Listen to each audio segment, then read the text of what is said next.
Well, it's a new year, and there's been some strange movements going on in the reserve list.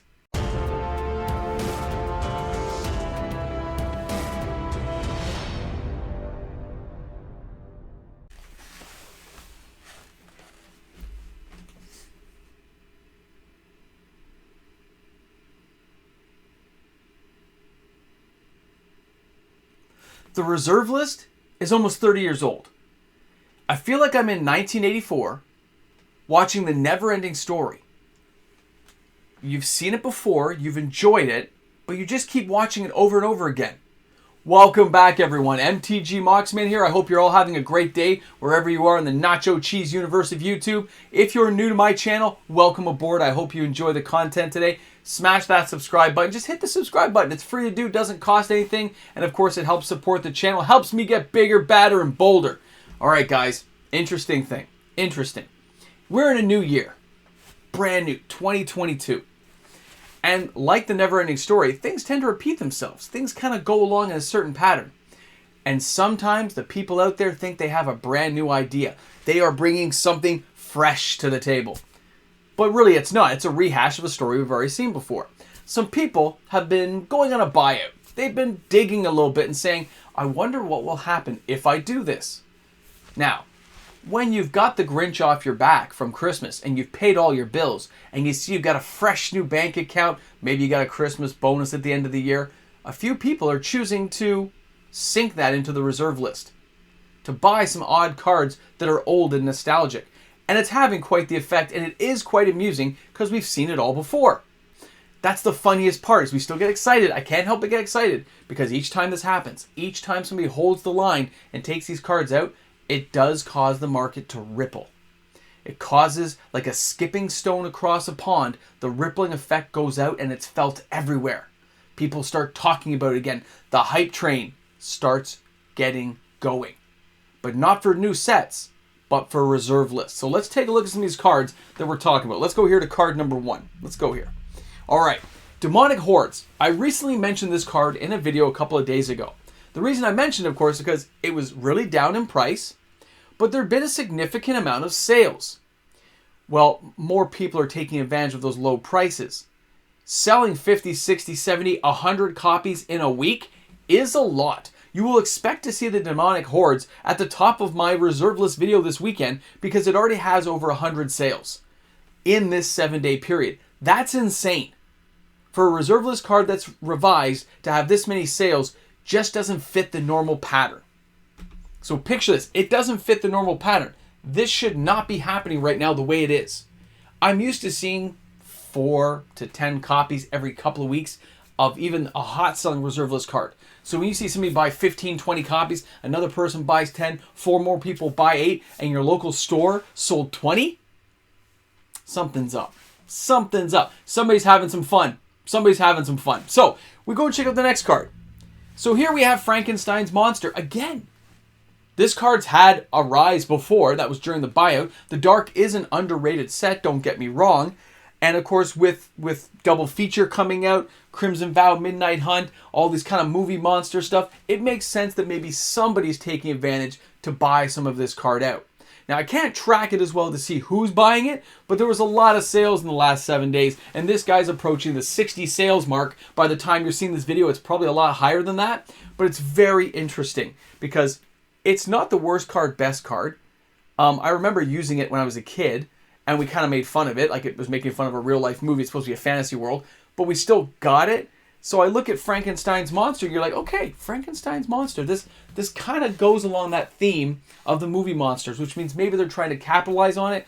Maybe somebody's just got some money and they're saying, you know, Demonic Hordes are like $5. You can get them for $2 heavily played on TCG Player. Let me buy some of the near mint ones. Let me clear some of those out. Let's maybe buy the Auto Unlimited one, maybe a beta. They're really cheap right now. This is the time. And look what happens. So let's take a look at card number 3. This is the one that started the ball rolling, Eater of the Dead. We talked about this. This isn't even reserve list, but the way the card is worded, the way the card looks, the artwork on the card, it's probably not going to be repeated. It's one of those cards I consider to be a pseudo-reserve list card.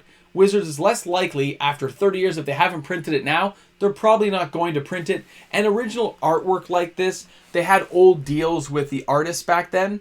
And, you know, they had to pay royalties if they ever reprint the card. So a lot of them won't be seeing this type of artwork without some serious cash flow probably. You know what kind of deal they made back then. And it wasn't no handshake. They were pretty ironclad contracts. So Eater of the Dead, very iconic looking card. Does have some uses. Does see some commander play. Not reserve list though. But somebody had some fun. And that started this ball rolling. Which is, I mean, let's face it, this is pretty hilarious. To see a card like that all of a sudden shoot up to like $90 and a couple have sold at $90. Well, I told you there were some Timmies out there. I told you there were some people who would buy this card at that jacked up price. It only takes a couple. Now, our next card, interesting again, is Lava Tubes from Ice Age, and specifically Lava Tubes. So, I mean, it's a depletion land. You guys saw my video yesterday on this. So the buyouts have happened before that, where somebody bought 25 copies, bought 18 copies, and bought 31 copies. That puts it around that 100 copy mark, but they only spent a couple $100 to do that damage. When you're spending that little, a couple $100 to buy that many copies, buy almost 100 copies of a card in the reserve list nowadays, that takes a chunk out of the market. This was, you know, I mean, these cards can be used, like I showed you guys, with certain combinations, so they're not a dead card. I'm surprised they're not 10, 15, $20 by now. But that's just the way it goes sometimes. People don't understand what they're getting into. And these guys get to have fun, spend a couple $100 and do some serious damage to the reserve list. Very interesting. I mean, it's not the best card out there, but it's not the worst by far. There's way worse mana flows than this. So, way to go. Congratulations, whoever did this. And if you're the person who's been buying some of these cards, email me. I'd love to know. alanya@hotmail.com. It's in my description of every video I do. Very cool. And remember, guys, if you're buying on TCG Player, consider using my link. It's free to do, and I get like a kickback that helps me buy cards for the channel, so I would appreciate it. Now, let's go to this last card I want to show you. Is it the last card? All right. Sorrow's Path. Somebody bought numerous copies of this as well. Now, look, it has dipped down. It was like $30. It causes, you know, you can switch blockers, but it does damage and stuff. It's definitely not a great card. There are ways of getting mana from it if you use, like, you know, Yavimaya, Cradle of Growth, but you have to do a huge combination.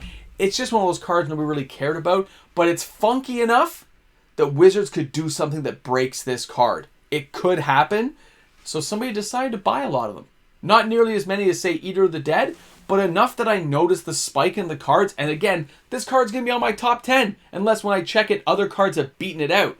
Very crazy stuff. And the last card I want to show you guys, the last one, again, another interesting one that's well over 80 sales, and that is Halls of the Mist. Somebody's been buying this card out. Now, cumulative upkeep, it says no creature can attack if it attacked during its controller's last turn. So it's like your creature's going to attack every other turn. It has a cumulative upkeep of 1, but we all know there's so many ways of unsummoning these things now. You can boomerang it. You can, you know, you got options. Isochron Scepter with a boomerang and just bounce that land over and over again and basically you're freezing up creature. Like, you see what I'm saying? There are ways of using it, but you need combinations to do it. Very cool artwork. I've always appreciated the artwork I've seen on cards like that from Ice Age. Dirt cheap card, of course, not expensive at all, but somebody bought a lot of copies, and they bought it in a very tight period of time. It lets me believe this is not the same person. These are different people with different tastes for what they want to do, but they all have the same idea. The cards are so cheap, I can buy some now, get in, and just grab some. I can just have them. But chances are these prices aren't going to stick. Okay? They're going to get bored and they'll move on to the next thing. They'll put it in their little vaults at home and just say, I bought 50 copies of this. I'll sit on it. It's only $100. I can let it sit for 20 years and see what happens. It'll be a great little experiment. Just like I did on this channel.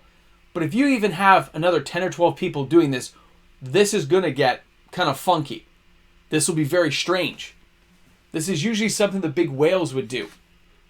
But since these cards are so cheap, you don't have to be a whale to buy these cards out. You can be a poorer Magic player. Oh, I decided not to buy 3 fetch lands for $100. Instead, I got 50 copies of Halls of Mist. I got 50 copies of a depletion land. I got 50 copies of whatever floats your boat. River Merfolk, Dwarven Pony, whatever you felt like going for. Difference is anyone can do it. Because these lands, these cards, they haven't spiked yet. These creatures haven't gone up that path yet. Very, very unique time. Very strange things I'm seeing. I'll be keeping a really tight check on this to let you guys know what I see in the future. And if anything comes up, people on my Patreon, I will let you guys know first, of course. I'll put it out in the Discord most likely. So just stay tuned. If I see something, I'm going to let you guys know. If I see any spikes happening that you may want to know about. If not, of course, I'll always record it for you guys and put it up in the video. So thanks a lot for tuning in today. Keep those strange ripples going. We'll see what's going to happen. I'll tell you, never-ending story. The reserve list, it gets boring, it gets dull, people forget. But then they come back to it. It's a new year. Crazier things have happened. Thanks a lot for tuning in, guys. I'll see you all tomorrow. Don't worry. Tomorrow's the top 10 hottest selling cards of the week. Let's see what happens. And then Sunday will be the top 10 reserve list cards of the week, as well as the live stream, 6:30 Eastern Standard Time. Looking forward to seeing you all there. Have a great day, guys. And of course, a big shout out to each and every one of my fantastic patrons out there who make this channel possible. Thank you again for the continued support I get each and every month from my patrons. You guys rock. Don't forget, last Sunday of the month is the giveaway. Looking forward to seeing you guys on the live stream. A classic Ice Age card to end things off today. Jeweled Amulet. Remember this card? Jeweled Amulet.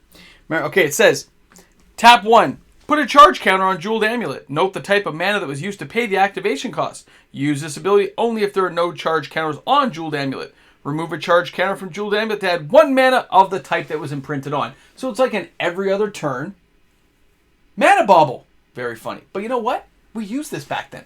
This was a card we used. We used 4 of them. We use our moxes to like tap mana into this. We could double up our mana. Crazy stuff, but it's going in the 10K box. Ice Age had some unique stuff. But there's some rumblings going on, man. I'm paying close attention. I'll be honest. There was 2 more sales that look kind of high, but I want to see what happens the next couple of days. I will report on that for Monday's video. Interesting times, man. I wonder if you guys are doing this. I want to know. If it's my patrons, you guys should be telling me this stuff. Send me an email. All right. Guys, have a great one today. If you're new to the channel and you just made it to the end of the video like this, you can put a boomstick in the comment section. Boomstick, guys. Boomstick.